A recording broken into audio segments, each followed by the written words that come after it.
Hi, everyone. Welcome.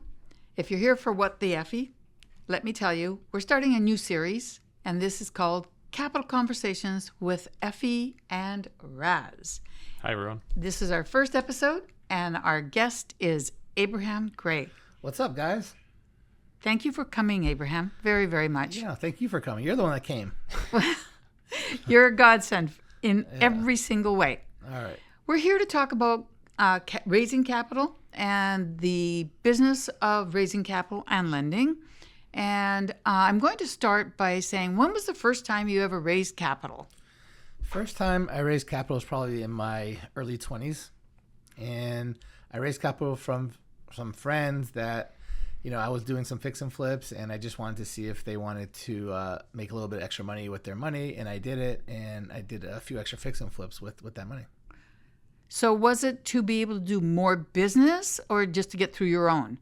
It was actually to do my own business. So I was borrowing it for myself. I never even thought of the concept of borrowing money and making money on it and trying to lend it out to someone else. That came 10 years later. Right. So at the beginning, it was finding the money for what you were doing in real estate. Later on, you got into the full model that you're in now, which actually you're still doing fix and flips for yourself. I do a ton. Yeah. But from the PML side, we know you as raising capital and then deploying to borrowers. To other people, yeah. And even when I started, I had a lot of money, and I could have done my own fix and flips with my own money, but I couldn't have done many at a time. I was able to do like one or two properties because, I had a certain amount of money extra to use, but I wanted to always do a little bit more than the money I had. So I always borrowed money so I could do more quantity at the same time. Now, was that a conscious decision to scale?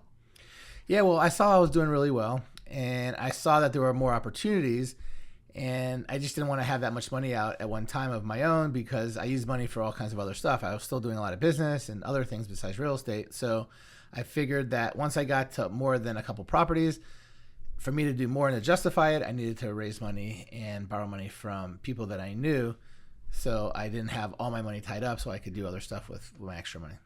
So now let's talk a little bit about moving forward in the capital raising. Yeah. You were asking friends, but sooner or later, like even though you're super popular, how do you get past that small circle?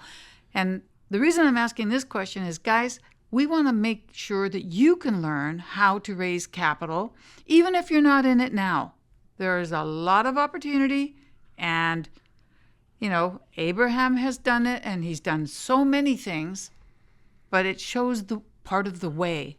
So explain what happened. So you're always going to start with family and then friends. And then if you don't have enough friends, just make more friends. But seriously, on social media... Make more friends with money. Make more friends with money. But even if you don't have friends with money, if you have friends that know people with money, that's actually not bad either. So now with social media these days, you could have unlimited amounts of friends. You might not be real friends, but eventually they will be once you start doing deals together. So I would say, network and reach out to as many people that are in the same type of industry you're in, or friends of friends that are in the same type of industry, or people that you think have money. And eventually you end up with a lot more friends. So a lot of the people that I borrow money from were friends that referred those people to me, and now we're friends. So that's a big way. Now, I met a lot of these people being on a lot of social media groups, especially like Facebook groups, and going to tons of live networking events, whether they're local events or national events.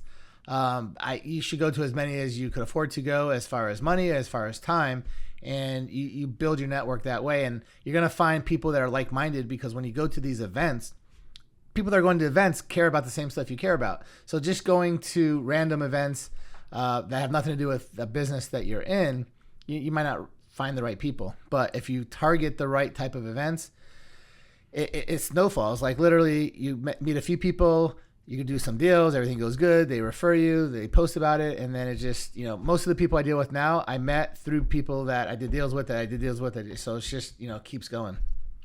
Now let me ask you, because both Effie and I have been doing lending by ourselves for a while, and then posting on social media, other people see that, and our friends see what we've been doing. they might also want to deploy capital, right? And just like you said, you started with your friends who 100%. had some money, maybe put in a bank. They wanted to get started. Yeah. What were some of the things that you were telling them to maybe put their mind at ease about the safety of the deals that you're deploying the funds in and things like that? Yeah, so we'll get into safety in a second. But before we get into safety, I wasn't even reaching out. So over the last 5-10 years, I haven't been reaching out to people trying to raise money.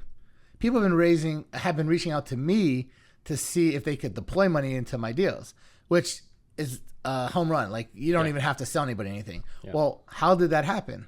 That's a great question. So the way it happened is I keep posting all my successful stories on Facebook, Instagram, LinkedIn, wherever. So the more you post, and especially if you're posting successful things, posting stuff that you're doing that's working very well, naturally you're going to have people that come to you like, how you do this, how you do that. I want to get involved. A lot of people will then want to use their money to put into your deals because they want to make money. But a lot of people, what I've noticed, want to give you money to put into your deals because they're making money, but more than that, so they can learn what you're doing. Because once they have money deployed, you're going to show them everything, right? You're not going to hide anything. You're going to show them everything. So a lot of people just put a lot of money into your deals so they can make money, but more importantly, so they can learn what you're doing so they can do it on themselves. So I would say 10 to 20% at least of the people that invest money with me aren't even investing because they want that much money on their money. They're investing because they want to learn. They want to learn what we're doing. And the best way to learn anything is to do it, learn from someone that's doing it at a high level, someone that's super successful. So if you can't get with someone and learn from them because they're not selling a mentorship or they're not, you're awkwardly, to ask them if you can invest with them, ask them if you can help them for free. And that is how a lot of people end up doing it. So again, going back to the beginning, post stuff on Facebook all the time, post stuff on Instagram all the time, post stuff on LinkedIn. How does anyone know to even come to these podcasts? Because you post about it all the time. That's how you get so many views. If you didn't post about it, people wouldn't know you're doing it. And I will absolutely attest to what Abraham has just said. Like Raz said, we've both lent. I have lent to a number of different situations. And I also lent to Abraham, which enabled me to see the paperwork that he's using. I can ask questions. You can ask questions regardless. Abraham is one of the most open books and giving persons I've ever met. And I thank you for that. I appreciate it. But like you said, if you are a little shy or not sure, 10 to 20%, he indicated, do it because they want to learn it for themselves. Exactly. It's an excellent way because if you're working with anyone who is in the lending business and they're not transparent or willing to answer your questions, okay, it's too late. You're in trouble. So we're going to get back to the collateral in 1 second. But before we do that, I want to bring up the point that you said, look, I invest with Abraham. You've been investing with me for, a couple years now. So what's crazy is not only did you invest with me, when you invested with me, did I just invest with you? No, you brought more people. So again, Effie saw what I was doing, wanted to invest. Effie brought Benjamin in. Benjamin's going to bring other people. So it's just a snowball effect. I didn't even know to reach out to Benjamin. Benjamin didn't even know to reach out to me. But through you, we all did it. And we've had, many good deals since then, and we'll have plenty more in the future. But I'm just showing you that this is real. This is not just talking. This has actually happened with all of us. So as far as collateral, what you got to do is make sure that people feel comfortable. People are not going to loan you money if they don't feel comfortable that they're safe. There's a few things that's really important when you loan money. The most important by far is to make sure you get your money back, right? Everybody wants 100%. Everybody wants to make money, as much money as possible. But if you ask somebody, what's the most important thing? Is it to make the most amount of money on your money, or is it more important to make sure you at least get your money back? So getting your money back is the most important thing. Number one. I think even Warren Buffett says that, right? The number one investment rule. Make sure you get your money back. Yeah, it doesn't matter how much they're offering you. And the truth of the matter is people that offer you too much is a red flag for me. If they offer you too much, it's like, wait a second. Why are they offering so much? It's because it's too good to be true, or it's very risky. So if somebody wants to do something very risky, then that's for them. But as far as collateral goes, if you're lending on property, we're talking about real estate right now. So if you're lending on real estate, you need to have collateral. The collateral that you need to have is, of course, a deed of trust, which it puts the lien on the property and gets filed with the county courthouse. And then the promissory note that shows all the terms. And then you need a title insurance in case there was a problem with the title at closing. And you need a homeowner's insurance policy in your name in case the house burns down, because that's your collateral.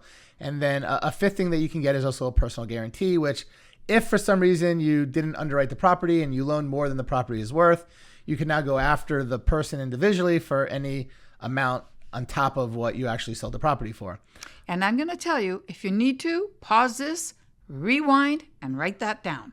Yeah. So once you have those things, you're safe. But are you really safe? Well, not necessarily. If you loan somebody $100,000 and the property's only worth $50,000, you could have all the right instruments and documents, but you're only safe for half your money. You got to make sure that whatever you're lending money on, it's worth more than what you're lending.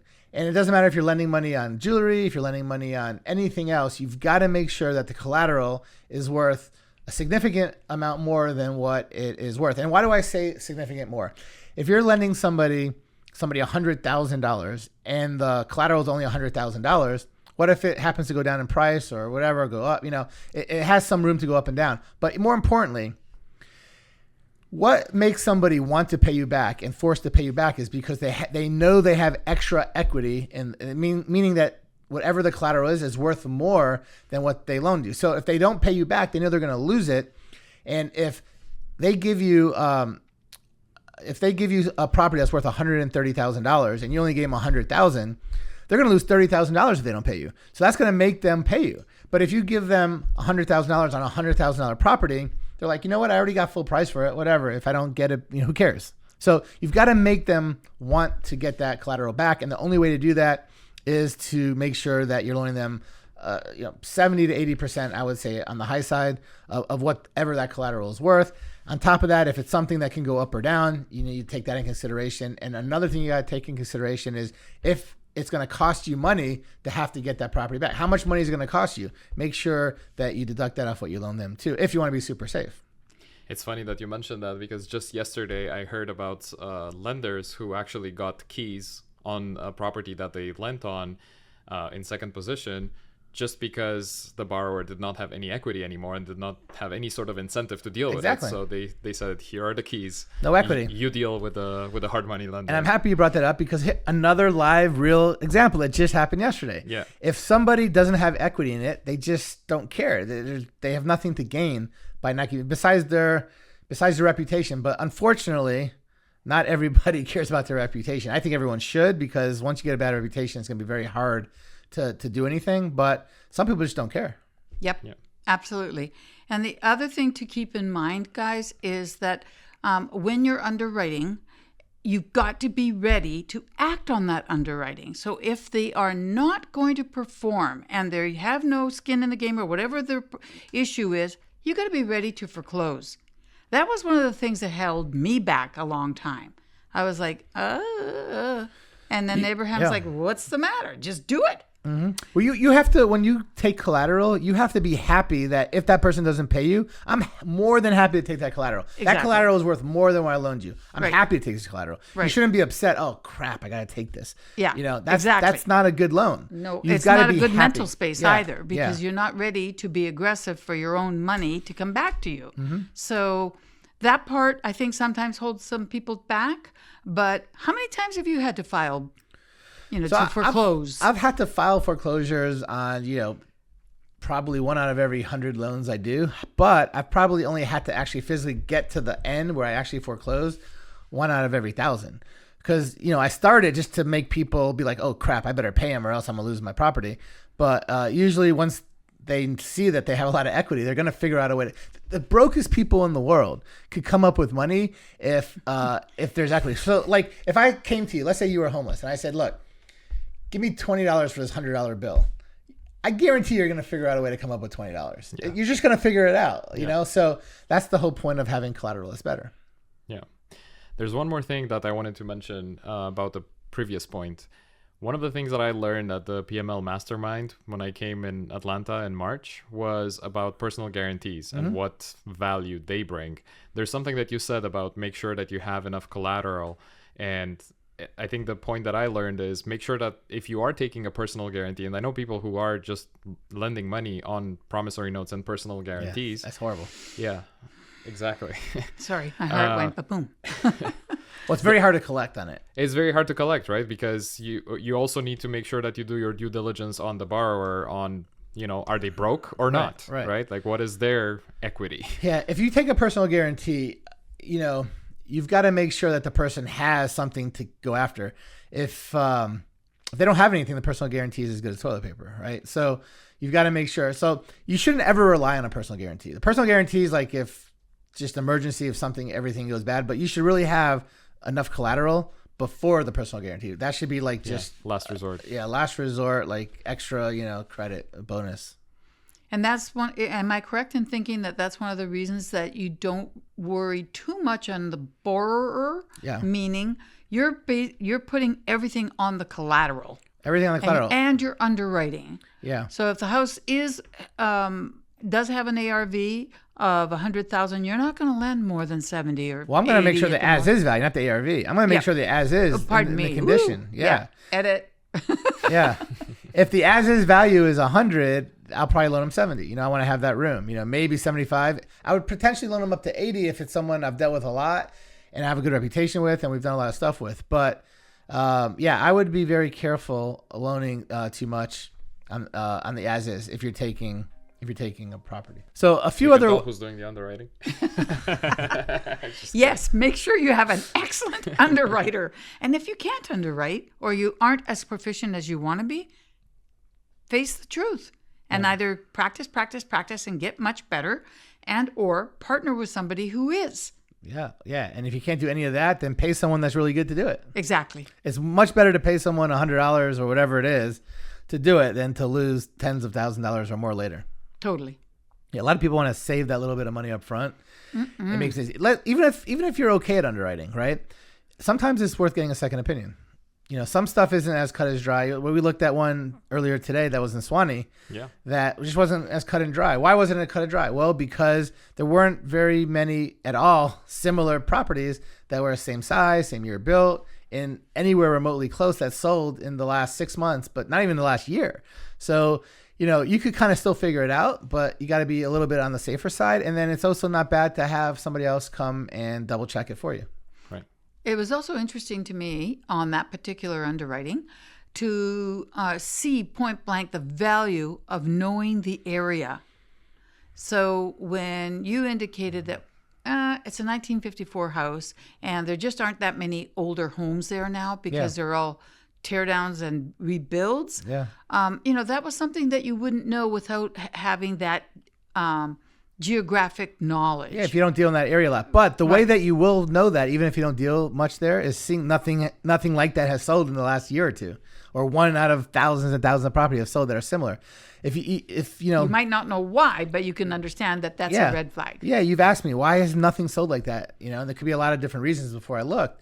But once we looked, we're like, oh, that's the reason. It's just not an area that type of home sells. Exactly. So talk to us a little bit about our viewers that might be watching and saying, okay, I understand that as a lender, I can use those instruments or look for those instruments, work with PMLs to make sure I am secure. And that they should be underwriting very conservatively and they should be ready to file for foreclosure if need be. They're being educated on that.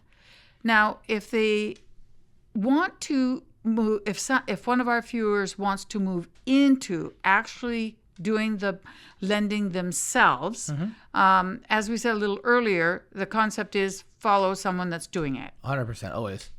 And I copy everybody on everything. Like if someone does something good, I copy them. Like I don't come up with the initial thing. What I might do is copy someone and tweak it and make it my own and make it better. But I'll never start from scratch on almost anything. I'll at least get some sort of learning experience from someone that's good at it and make it my own. Okay. What are some of the most valuable lessons you have learned, let's say in the last 3 or 4 years where you've been really, really growing? Yeah. So I would say, if we're talking about lending particularly, I would say make sure you have a lend box, right? Just like a buy box when you're buying. So make sure you have a lend box and don't go outside that lend box. So if you, and a lend box could be, I want to lend in this type of area, these states, these cities, this price range, this whatever, first position, second position, third, whatever it is, make a lend box and stay within that lend box. Every single time I've seen people lend for stuff that they don't normally lend or don't want to lend in, they make mistakes. The reason why you have a lend box is because you're very, very sure that you know what you're doing in that area. So you know that with first position, you know what to do. You know in Georgia, you know what to do. You know with this type of price range, you know what to do. But once you start changing it and people are like, oh, you could do this one, you could do this one, and you start lending in a different state or lending in a different position or lending whatever, a higher, whatever it's worth or whatever, that's where people always run into problems. Or maybe you're like, I'm only want to lend for rehabs, and then all of a sudden you're going to lend on a PMP deal where you're partnering with someone and then they screw up the partnership. Or maybe you lend on a double close and don't know how to do it, and that wasn't in your buy box. Or you lend on an EMD and you didn't know how to do it. Like, if you know how to do all that stuff, put that in your buy box. But if it's not in your buy box, don't lend on it, because you obviously don't know what you're doing. That's why it's not in your lend box.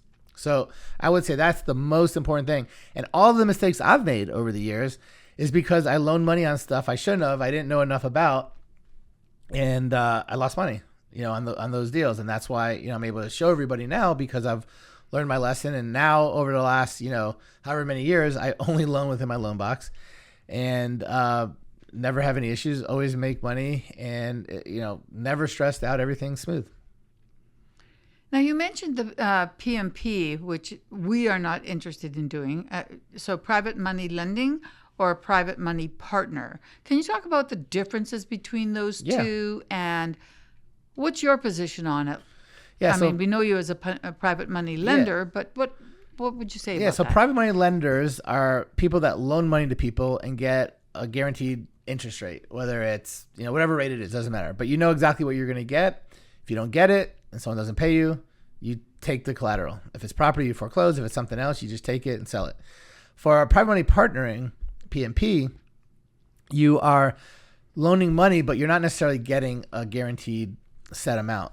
What you're usually getting is some sort of equity split with the person that you're doing that. So if it's a fix and flip that you're private money partnering on, you might loan someone $100,000 and they might say, look, I'll split the profit with you 50-50.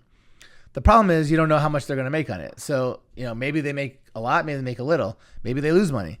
So you've got to, you just don't know. And what I would say is the biggest problems I've seen with PMPs, because it's not a bad strategy if you do it right, is that most people that do PMPs that I've seen had problems are doing it with people they don't know well, or doing it with the types of, fix and flips or pass splits or Airbnbs or whatever it is. The exit strategy is not something that they know enough about. So they're just loaning money, trusting that person, and it's like playing Russian roulette. If you don't know about the exit strategy at all, again, you're just giving money to somebody and not knowing if the numbers even make sense. So when you partner with someone, you should at least have some sort of knowledge on what they're doing and see if the numbers make sense.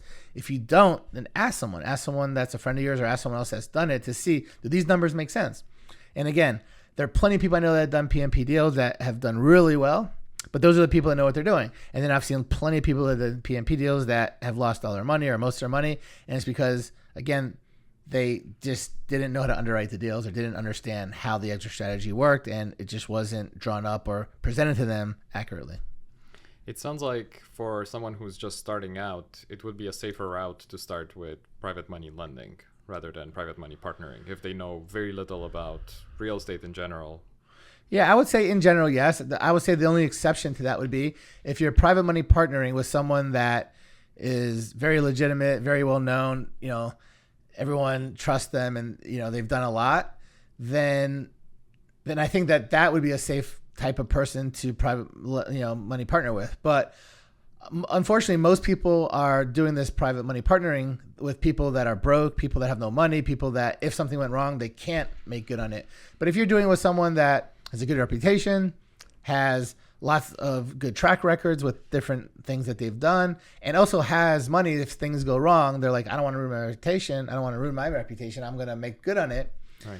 Then those are the types of ones that maybe it could make sense to do, because on top of that, you could learn from them. So in general, private money lending is a little bit better or safer in the beginning, unless you find the right type of person that, will take you on their wing, teach you, and they have a good reputation and a good track record. Then those people potentially could be someone good to do a deal with. But unfortunately, most people that want this private money partnering are not those type of people most of the time. So what I'm hearing, if I've got it correctly, is that what private money lending, what you're really basing it on is the asset. Yes. And you don't worry as much on the person who is doing it. Of course, you want to. As long as it's a first position loan. Yes, of course. If, and I should state, if it's a first we're position only loan, doing first position. yeah, first position loan, 100%. The other thing that matters, even if it's first position, is the state you're lending in and the laws there, because some crazy states like could be like forever. But assuming that you're doing a state that the foreclosure doesn't take a crazy amount of time, then in a first position loan, 100%, I really just care about the asset. Exactly. Second position is totally different. The person matters drastically. And if it's a PMP, again, the Person matters person drastically. yeah, exactly. And let's face it, people are the most unpredictable. The market itself, you could probably bet on more than you can people. Yeah. But yeah, that's an interesting point. Yeah. I always go into a loan thinking, all right, I'm loaning this person $100,000. What happens if they get hit by a truck and die tomorrow? Can I get my money back? And if you look at it like that, you shouldn't be loaning more than you know that you can get. So you might loan money to the most trustworthy person in the world, right? But if they get hit by a truck and die tomorrow, you've got to have collateral that you can get your money back. Right, because otherwise you're going to be dealing with wives and children and, you name it. It'll be If you have messy. the collateral, you're good. You're going to get your money back. Exactly. You just go, get it, and you're done. Yeah. Very nice. Very nice. I've had situations in the past where I've lent money to people, and this actually did happen where they got hit by a car and died. Wow. And luckily I had collateral, and I was able to get that collateral, and it was very easy, even though they were dead. But like if I didn't have collateral and I had to go through, their estate or have to, Probate whatever, it's yeah. like, and this person I know like is a good person, like they never would have done anything, but they're dead. So what can you do? It's awkward. So you got to make sure you have collateral. Talk to us about, I'd like to get 2 examples of, have you ever lost any money? Of course. Okay, I'd like to hear about that type of a deal. And, where have you actually done even better than you thought you'd do? Yeah. Give us examples of each. Yeah. So in lending, I would say the times that I've done better than I thought were when people didn't pay me what they're supposed to, actually. And I was able to take the property and make a lot more on it. I would say those were the times that I did the best on loan, because when I do a loan with someone, I know exactly what I'm going to get. Like it's not like I'm going to get more if they do better or less if they do worse. I'm getting a flat, a certain amount that we agreed to. So the only way I can get less is if I just underwrote the property incorrectly, they don't pay me and I have to sell it and I lose money. But if I underwrite it correctly and they don't pay me, I take the property, it gets auctioned. If no one bids more than what I'm owed, which most of the time that happens, then I end up owning the property myself. And now I go out and make another 20,000, 30,000 on it. So that has happened the few times that I had to foreclose. I actually got the property back and made, significantly more money than I was expecting. On top of that, even when people are late, or even if I don't have to foreclose, but I start the foreclosure process, I charge a lot of fees. So the fees that I charge, I end up making a little bit extra money. So those are the times I would say I made more money than I was expecting on these loans. And then the times that I lost money or didn't make as much or actually lost money were loans that I did that weren't in my buy box. That's what we go back to my buy box. So to give you a couple examples, let's say this is like 5 years ago. Probably the last time I lost money was, for any significant amount of money 4 or 5 years ago. I was pretty much only lending in Georgia. And then I had someone like, oh, you know what? Can you loan me money? And it was in Maryland. And I'm like, you know what? He offered me a really high return. And I was like, why not make, triple, quadruple what I'm making? Let's try it. Totally wasn't in my buy box. I didn't know anything about the laws there. And I loaned them money, and it was a $35,000 loan. It was a small loan, and it was in second position, which I didn't do much second position loans at the time, but I did a little bit. So, by the way, every single deal I've ever lost on in my history has always been a second position loan. And even when I got really good at knowing what to lend people in second position, I still have lost money on second position. I could give you the last one that happened that actually was only a couple years ago. I didn't lose money on it yet because I still own it. So it depends on what I sell it for. But I'll give you, that was the last time I did a second position loan that went bad. But 3-4 years ago, I had a few, 5-6 years ago, even more. I get better every single time it happens because I put more stuff in place. So this one in Maryland. So this person, it was a 6-month loan. I was supposed to get like a really high return. 6 months came up. I didn't get paid. I'm like, you owe me the 42,000, the whatever, because it was like a 20% flat for 6 months.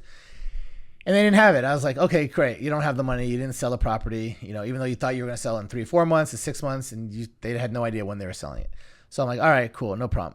Give me something. Anyhow, I got them to luckily give me $7,000, which was the interest that they owed me. So I got the $7,000 from them, and I just said, you know what? I'll just charge you monthly on the $35,000 until whatever. So because they gave me that $7,000, I know that they meant well, because they never would have even gave it to me if they didn't mean well. So I know they meant well. So they gave me the $7,000, and then like a month later, I'm like, all right, I need another, X amount, whatever it was, $1,000 or something to keep it going. And at one point in the next month or two, they're like, we just don't have it, whatever, I can't do it. And then what happened a few months later, I got a notice in the mail that was a foreclosure attorney that said, we're foreclosing on this property. I see that you have a lien on it also. I just want you to know it's being foreclosed on. And that was from the first position lender. And then they foreclosed on that property.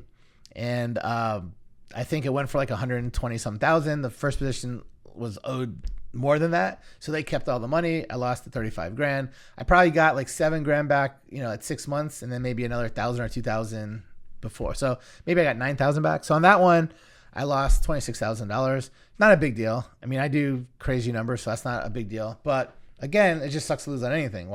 Don't ever lose on anything. So I learned from that. That was the last time I ever loaned money to anyone out of state. And that was, probably 4 or 5 years ago. So have I ever loaned out of state since then? Maybe to like 1 or 2 like really good friends of mine that I know like the collateral was very, very good. And it was also first position.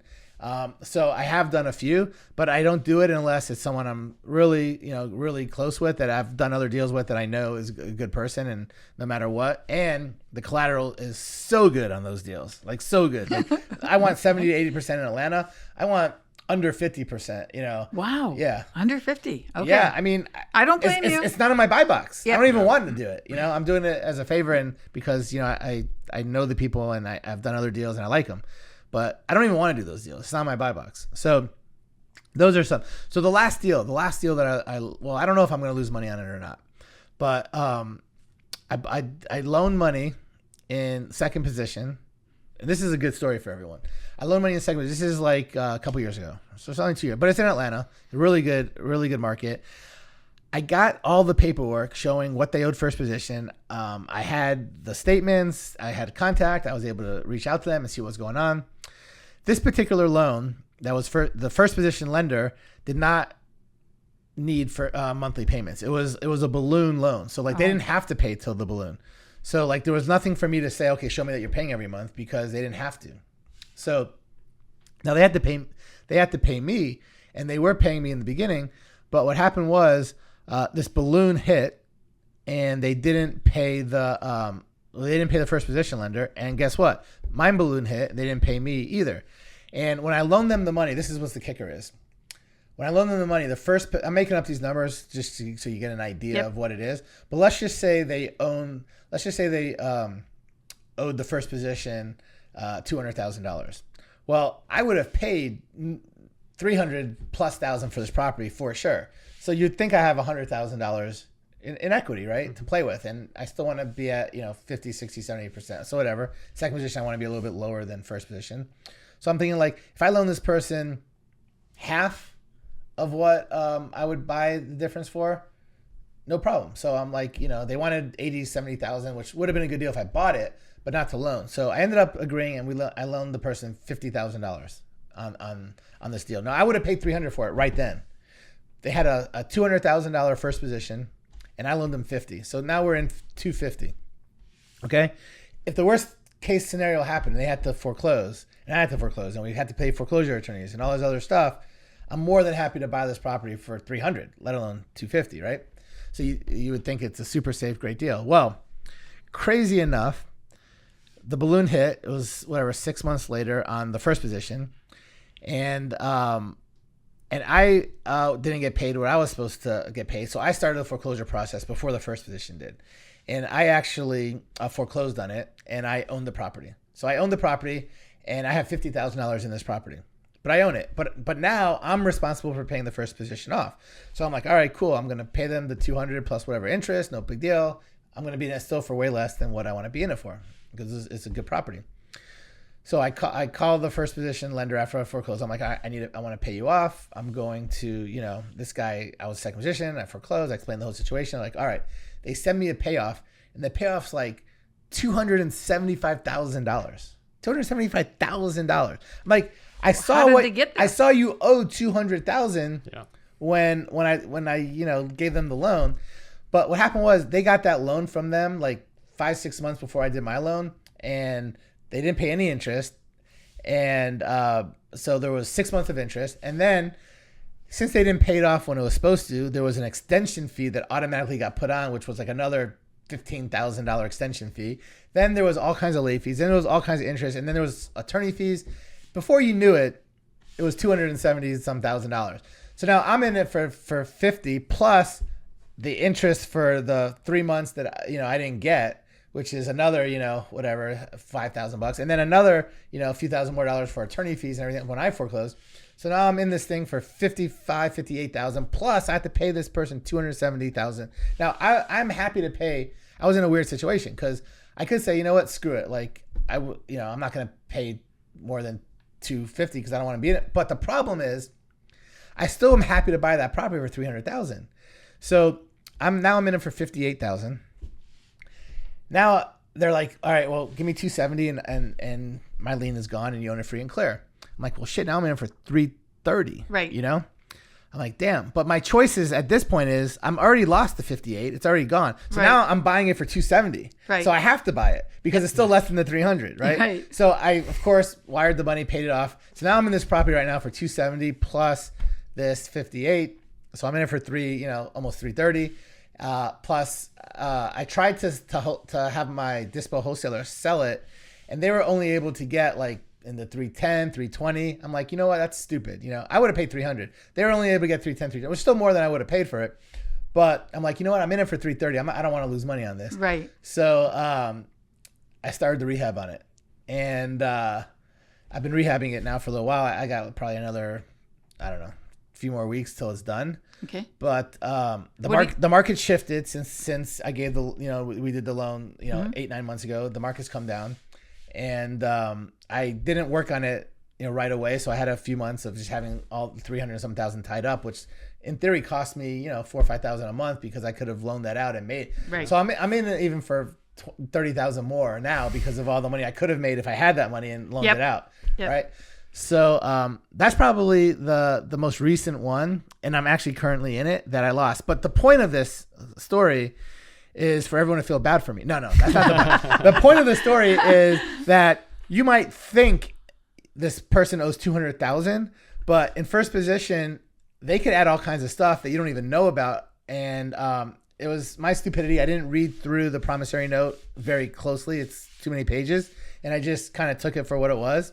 And I didn't see that there was all these different extension fees and these fees and that fee and, draw fee. So anyhow, the bottom line is I'm in this property for more than I have. I don't know if I'm going to lose money. I probably won't, but at best case, I'll break even or so and have this money tied up for a whole bunch of months without making any money on it and just causing myself extra work for no reason. So what will your exit strategy be on this property now? now? I'm rehabbing it, so it's going to be a fix and flip. But are you going to sell it? Oh, yeah. It's going to go on the market all fixed up in another 2-3 weeks. Mm-hmm. So if you remember the story, you want to see what it went for, I could show you what I have in it. And it's actually a really expensive house. It's $750,000 house. Wow. I spent $100. The rehab. Okay. So besides all this money I put into it, I spent like another $135,000 plus on the rehab. So I have another $135,000. Just keeps on going. Yes. Yes. Yeah, but that's the only way I could get my money back or make a little Yeah. money on it. So I even have more money tied up in it now. It just happens to be in a really expensive area in Atlanta. So that's a way that you could potentially lose money. Doing a second position loan, thinking first position is owed a certain amount, but they're really going to be owed a lot more. That's the whole point of this conversation. Don't think because First positions owed this. That's what they're really owed. They could be owed a lot more. And I had another situation. Luckily, this wasn't me, but the person called me like freaking out, and I confirmed everything was accurate. They called me up. They're like, I don't understand. I loaned this person money in second position. Every nightmare story, almost every nightmare story is a second position, right? There are second position deals that go through that are okay, but if you have 100 deals that you're gonna do, maybe one first position deal might go bad, 99 out of the 100. So, but this particular person called me out. They're like, you know what? I loaned money in second position. I loaned $50,000. The first position was $100,000, and I went to, they didn't pay me, they didn't pay them, and I had to foreclose. So I foreclosed, and I'm going to pay off the first position. Same story like mine. And they're like, this went from $100,000 to $200,000, and at $200,000, it's not even worth buying it because I wouldn't even loan that much on it. And the way that it got to $200,000 is a totally different way than what happened with me. The extra $100,000 was not late fees and extension fees and all. It was something totally different that I didn't even know about until this person called me. I looked into it, and it's totally legit. Yeah, I guess. Loan modification? That's what it was. So I talked about it at the last PML mastermind, and I didn't know anything about it 6 months ago, but now I do. And I looked into it, and it's 100% legit. So what happened was the first position lender only lend $100,000 initially to this borrower, and the borrower came to him and like, look, can you loan me some more money on rehab? Can you loan me some more money on this? Because look, I've got some done and I want to finish it. So the first position lender loaned more money, and on top of loaning more money, they're like, you know what? Not only did I loan you more money that I'm going to add to the original note, I'm also going to not make you pay me when it's due because you need more time. And I'm going to add more money for letting you have more time. So they added more money a couple of different ways. And what's crazy is I didn't realize you could loan someone more money in first position and keep it in first position. Mm-hmm. And you could. so and you don't have to go to title or anything. You don't know. No, yeah. Just when you send the payoff promissory note, you could you could redo and add to the original security deed and everything, but you don't really need to. If they sign that, both people sign that they agree to it, they still have the first position note, and they could, when they do a payoff, they could put whatever on there. And especially if the borrower and first position lender agree, that's what it is. Yeah. And well, that is scary. Yeah. As a second position lender, you're completely blindsided. Completely blindsided. No visibility completely whatsoever. blindsided. Yeah. I think that it's carved in stone, folks. I'm not dangerous. doing second lien position. Now, look, if you're doing a second position lien with someone that you trust very much, and they're really good people, and they have, whatever. But the point is, in second position, you have to know the person extremely well and really know that, you're loaning this money based on that person being a good person. Exactly.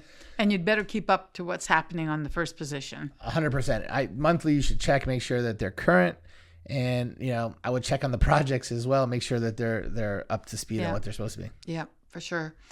Now, before we begin to wrap up, I know that you're focused on Atlanta, and you talked about Maryland. Mm-hmm. What is your thought on folks that think that, well, I can do it in a virtual market, virtually someplace different? I think you 100% could definitely do in virtual states. But the thing is, before you put that state in your buy box, just learn about the state. As long as you know the laws, the foreclosure laws, the usury laws, you have a foreclosure attorney that the second something goes bad, you could call and have them do it. Then you could add as many states as you want. I mean, there's hard money lenders that loan in every state or half the states, whatever, but they know all the laws. Like, they don't just loan without having a foreclosure attorney. They don't just loan without knowing the usury laws. They don't just loan without knowing the foreclosure laws. So that's the problem. I see so many people that loan money to people on properties in all these different states, and they know nothing about any of the laws or even have a foreclosure attorney that they can call if they need. And sometimes it takes a while to find someone. Right. So if someone wants to do that, the advice is to really, really research that area. Make sure you know it. Get your lawyers set up and your boots on the ground to verify what's going on. And you should be able to do it. And once you do that, then all those states could be in your buy box or lend box. Got it. Then there's nothing wrong with it. Now, just to flip on the other side of the coin, as an investor who's looking to deploy their capital, Effie and I are going to raise capital. We're going to put it to work on some of these fix and flip projects in first position lean in both Georgia and in Arizona. Now, as someone who's starting, what questions should they ask us when they approach us to deploy their capital? They should definitely ask for the address. They should ask what you're paying for it. They should ask what your rehab budget is. They should ask what you think it's going to go for afterwards. And on top of that, they should ask for comps to show how you came up with that. They should ask when you're closing on it. They should ask how long is the project going to take? How much money am I going to get paid? Am I getting paid monthly? Am I getting paid at a balloon? What position is this loan in? And then, of course, what happens if everything goes wrong? How am I going to get my money back? What's the situation? And those are the things they should start by asking. And based on your answers, they should have probably a little bit more questions. Okay. Sounds Interesting. good. Awesome. Thank you. Yeah. Thank you very much, Abraham. Thank you. Thank you, Raz. Thank you, Effie. This was effing awesome. It was. And thank you for joining us. Yep. And we will be doing these on a regular series, on a regular time. So come. You're going to learn a lot. And please don't forget to do the thing I always do forget to ask. But you remember, right now, push the like button, push the subscribe button, and make a comment. Who do you want to see us interview? Or what did you learn from here? Those are good things that can remain and help other people too. Thanks, guys. Bye. Thank you. Peace.